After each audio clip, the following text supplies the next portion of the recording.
I had ankle surgery about 4 months ago. I tore some ligaments in my ankle, had to have it repaired, and I've had a very successful and fast rehab process, and I credit it to what I'm about to show you right now. So what you'll find is that good stimulus for the ankles is also good stimulus for the knees. Those two are very, very connected, and when you strengthen one, you're strengthening the connection to the other. So whether you're having some knee issues, some ankle issues, this is really going to help. And the reason why I love what I'm going to show you here is because it's very functional, and we're bridging the gap between rehab and then getting back to activity, exercise, sport. So for me, at 10 weeks post-surgery, I was able to start doing some jogging. At 3 to 3.5 months, I was able to run closer to full speed. I was able to start doing some jumps and even hopping on my repaired ankle. So what you're going to need is a hill. So we have this lovely hill here down the street from our house, and I'll take my dog for a walk here, and I'll do this about every day. Now, if you don't have a hill that you can use, I'm going to show how you can replicate each of these exercises on a slant board. So I'm going to show you 4 different walks that we're going to do on this hill. Now, the reason that we use the hill is because of the slant. We get to have our foot in contact with the ground longer, which means it's very safe, and we can move our body really well under control here. And we can use this downward walk to just start getting our ankles and our knees used to bending forward, to taking some load here, our body weight, and just go nice, slow, and controlled. I started doing this like 6 weeks after surgery. I could barely move my ankle at all. And I would just come out here and I would just walk down the hill like so, boom. And now what we're gonna do is we're gonna reverse it and we're gonna go backwards up the wall. So now what's really great about moving up backwards is we're loading this toe first now. So when we walk down, we're kind of loading that heel first. Now the toe goes in first, and we get to strengthen all of the muscles that support us in this toe off position, right? Because that's a lot of the time what we lose when we have any type of ankle injury or knee pain, is our body's trying to protect itself, and it puts us back on our heels more, right? So we just go nice and slow up. So now we can progress this a little bit. How do we do that? Well, we just start to kind of take a longer step here. It's still slow and controlled, just like this, but I can just kind of reach this leg out further. That puts more load on this nice VMO quad muscle here, right? And it makes me control my body in a eccentric fashion more. And essentially, this is a Pollock step up, which is a really useful exercise for strengthening and protecting the structure of the knee, right? But we're using it in a very functional way because we're just walking, right? So now moving back up, now we can just move a little bit faster. You know, we just start to kind of make this a little bit more like we're just walking, or even starting to get closer to a light jog, right? So that is number 1. Now number 2, we're gonna keep walking down the hill. Now, one thing that you can start to play with is picking the heel up before we set this other leg down, right?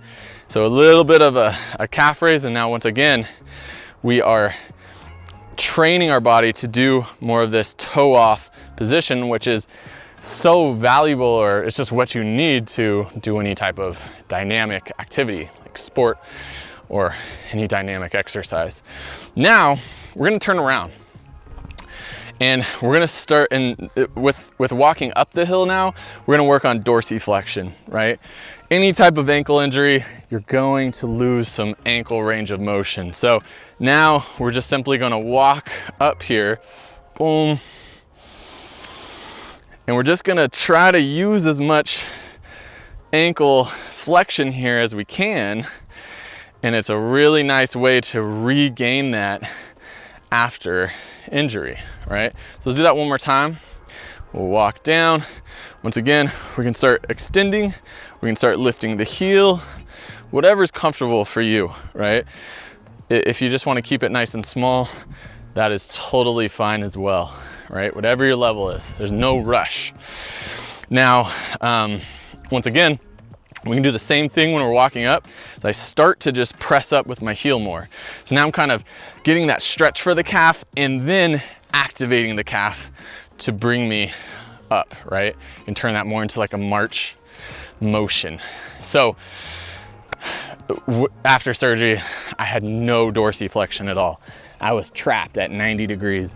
Now I'm pretty darn close to getting my pistol squat back, and I credit it a lot to just doing this walking up and down the hill. Okay, so third walk, we're just gonna keep on doing our downhill walking, keep feeling like we're strengthening the quads, the knees are getting a lot of good stimulus and juices here.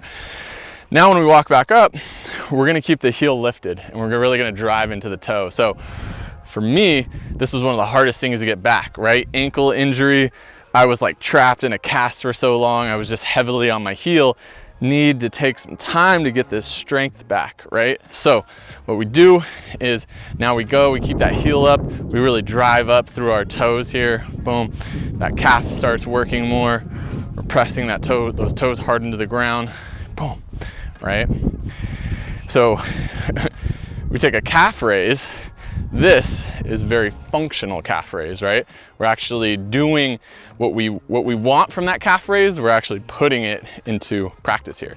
So then you can just, as you progress, start to speed it up a little bit, right? So here, now, this looks a little bit more like I'm doing a little running, but it's not dynamic at all. My feet are always on the ground, which makes it a very safe way to progress. So fourth and final walk is to turn our body perpendicular to the hill, perpendicular.